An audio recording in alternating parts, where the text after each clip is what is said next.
আসসালামু আলাইকুম back to my blog. তো আশা করি বুঝতেই পারছেন ভিডিও ইন্ট্রো দেখে আজকে কি ব্লগ নিয়ে আসছি।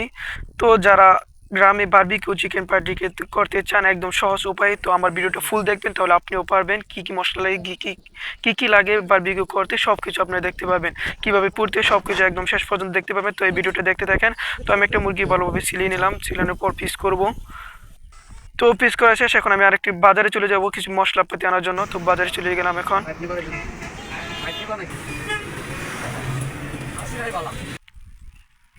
তো এখন বাজারে এসে বললাম, এখন আমরা একটা সস নিব, বারবিকিউ মশলা নিব, একটা সয়া সস নিব, তারপর একটা এখানে টেস্টি সল্ট নেই তো এখান থেকে নিতে বললাম, আরেকখান থেকে নিয়েছি। তো কয়েল নিলাম 5 কেজি। তো সব কিছু নিয়ে এসে বললাম, তো বাড়িতে নিয়ে আসলাম। তো কী কী এনেছি দেখতেই পাচ্ছেন, দই এনেছি, সব কিছু এনেছি আর কি। তো সব কিছু দেখেন, ফুল ভিডিওটা দেখবেন তাহলে আপনিও পারবেন এরকমভাবে বারবিকিউ চিকেন বারবিকিউ বানাতে। তো মুরগির পিসগুলো আমরা আগে কেটে রেখে দিয়েছিলাম ফ্রিজে, পানিটা শুকানোর জন্য অনেকক্ষণ রেখে দিয়েছিলাম একটা চালনিতে, যাতে একদম শুকিয়ে যায় মুরগির গোস্তটা।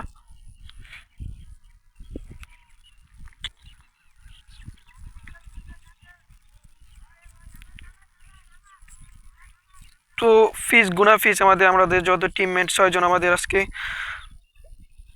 যাদের সাথে দেবো সবাই মিলে 6 জন হয়েছে। তো আজকে আমার ফিসটি একদম ছোট হয়ে গিয়েছে, কারণ মুরগির 2টা ছিল, লোক বেশি ছিল, তো সবাই ভাবতেছে যে বেশি করে খাবে, তাই 2টা করে পিস ছোট ছোট বানিয়েছি। তো আমরা সবসময় বড় করে পিস বানাই প্রায় সময়ই। তো আমরা প্রথমেই আদা রসুন পেঁয়াজ, এইটা কি জানি বলে, খাল জিরা সব কিছু দিয়ে দিলাম, সব কিছু পরিমাণ মতো নিয়ে নিলাম।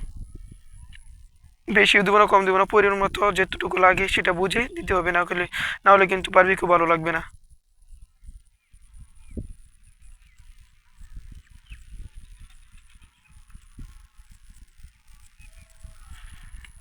তো আমরা আদা রসুন খালজিরা বাটা সব কিছু দিয়ে দিলাম। এখন আমরা মরিচ দিয়ে দিলাম, মরিচ দিব আর কি, দিয়েছি না এখনো।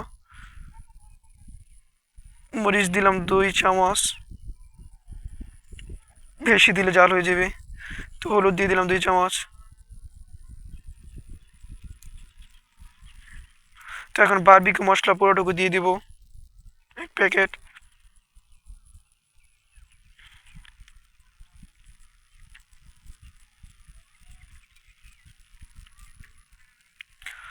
তো বারবিকিউ মশলা পুরোটুকু দিয়ে দিলাম। এখন আমরা সস দেব পরিমাণ মতো। এখানে লেবু টেবু সব কিছু কেটে রেখে দিয়েছি, যা কিছু লাগে আর কি। তো মশলা প্যাকেটে ছিটতেছি আমি এখন।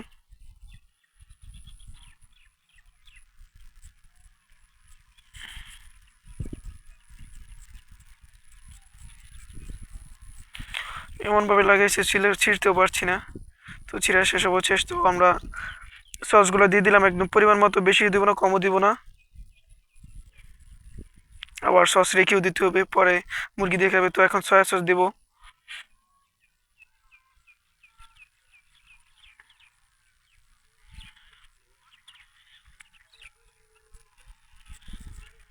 পরিমাণ মতো সয়া সস দিয়ে দিলাম, বেশি দিব না কমও দিব না। তো আমরা একটা টক দই নিয়েছিলাম, তো দই দিয়ে দিব। দই ছাড়া বারবিকিউ কোনো মজাই নেই। তো দই দেওয়ার জন্য আমরা দই একটা বাজার থেকে কিনে আসলাম, 30 টাকা, এক কাপ 30 টাকা। তো পরিমাণ মতো দই দিয়ে দিলাম।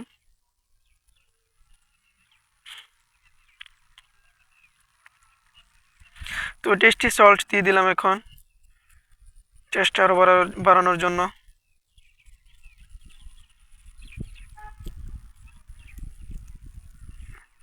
তো এখন আমরা লেবু দিয়ে দিলাম। লেবু দিবেন, লেবু দেওয়ার জন্য আপনার টেস্ট বাড়াবে আরও, পুরার জন্য আর কি অনেক উপকার হয়, লেবুর যে কারণে অনেক সুন্দর হয় আর কি। লেবু দিতেই হবে, লেবু ছাড়া মজা হবে না। তো এখন পরিমাণ মতো লবণ দিয়ে দিলাম। তো এটা দিতে মন ছিল না, মনে ছিল না, এটা হচ্ছে জিরার গুঁড়া না কি বলে সেটা। তো এখন খাস তেল দিয়ে দিলাম, বেশিও দিব না কমও দিব না, সব কিছু পরিমাণ মতো দিতে হবে, না হলে কিন্তু ভালো লাগবে না, আগেই বলে দিতেছি।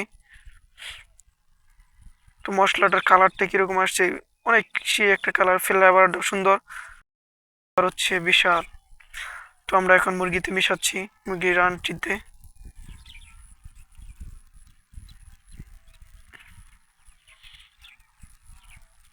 কালারটা ভিডিওর মাঝে এত সুন্দর দেখাচ্ছে, আর বাস্তবে তো আরো সুন্দর দেখা যাচ্ছে কালারটা।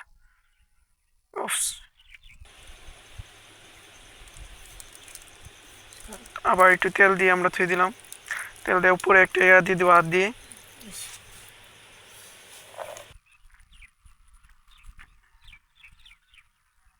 তো এখন কাগজ দিয়ে আমরা একটা রাবার দিয়ে লিখে থুয়ে দেবো প্রায় 1 ঘন্টার মতো। একদম এটা মেরে কাগজ দিয়ে একদম ফুল করে। তো রাবারটা ছোটো দিকে কাগজ দিয়ে করা যাচ্ছে না, তো আমরা কাগজটা একদম গুস্তির সাথে মিশিয়ে চাপা দিতে দিচ্ছি প্লেটের বাটির সাথে। রাবারটা একদম ছোটো হয়ে গেছে, তো আমরা এইভাবে চাপ দিয়ে দিয়েছি যাতে হাওয়া যেতে না পারে। তো আমরা একটা ফ্রিজে রেখে দিলাম এখন 1 ঘন্টা। তো আমরা ফ্রিজে রেখে আমরা একটু অন্য কাজগুলো করি গা। তো আমরা একটা বারবিকিউ, আমাদের যেহেতু চামচ নাই, যে চিমড়া নাই বারবিকিউ ওঠানোর জন্য, তো আমরা বাঁশ দিয়ে একটা চিমড়া বানিয়ে নিলাম। তো এখন কয়েলগুলো কেটে নিলাম, 5 কেজি কয়েল এনেছি।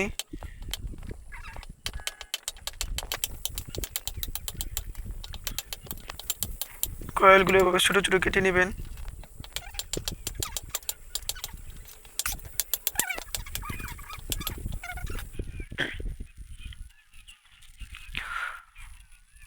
তো আমার কয়েল কাটা শেষ, এখন আমরা একটু আগুন ধরাবো। আগে আগুন ধরিয়ে নিলাম ভালোভাবে। তো এখন সরিষার তেল দিয়ে আমরা একটা ফ্যানের খাঁচা নিয়েছিলাম, আমরা একটা খাঁচা বানিয়েছিলাম যে বারবিকিউ খাওয়ার জন্য। তো ওই খাঁচাটা একটু মোটা হয়ে গেছে, সেটাতে পুরা যাচ্ছে না। তো আমরা এখন ফ্যানের খাঁচা নিয়েছি। তো ফ্যানের খাঁচাটা আগে সরিষা তেল দিয়ে ভালোভাবে মুছে নেবেন, না হলে কিন্তু মুরগির রোস্টগুলো বারবিকিউগুলো লেগে যাবে, জঙ্কারের সাথে আর সাথে যে ফ্যানের সাথে লেগে যাবে। তো এখন একটা একটা দিচ্ছি, দেখেন।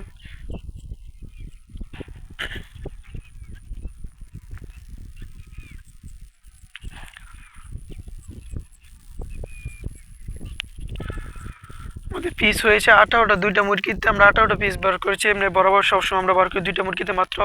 একটা মুরগিতে 4টা পিস বার করলে সুন্দর হয় সবসময়। তো 4টা বার করেছে, ছোটো পিস করেছি, তা এটার আর বেশি সুন্দর হয়েছে, কারণ এটা পুড়ছে ভালো করে। তো এটাও স্বাদ হয়েছে বেশি, বেশি বড় করলে কম পড়ে। তো তো আমরা ভালোভাবে আগুন দিয়ে পুড়তেছি না, তো আগুনটা খালি জ্বালানোর জন্য এরকম জ্বলতেছে। তো একটু কমিয়ে দেবো আগুনটা। তো মাঝখান দিয়ে আগুনটা বের হয়ে যাচ্ছে। তো সাইড দিয়ে সমস্যা নেই, আবার ভাববেন না যে পুড়ে যাচ্ছে সব কিছু, আসলে কিন্তু পুড়বে না।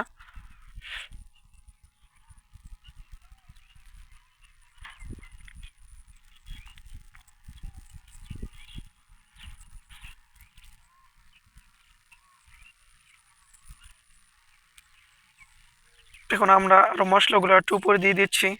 তো যারা আমার পেজটি ফলো করেনি তারা অবশ্যই ফলো করে দেবেন, একটা কমেন্ট করে যাবেন কীরকম হয়েছে ভিডিওটি। আর যে আমার শেয়ার করা থাকে ভিডিওটা, ওইখানেই আপনারা গিয়ে ফলো দিয়ে আসবেন, আমার পেজে ঢুকে ফলো দিয়ে আসবেন, আর একটা লাইক কমেন্ট তো করবেনই। তো আমাদের প্রায় হয়েই যাচ্ছে। তো সবাই ভিডিওটা শেয়ার করার চেষ্টা করবেন।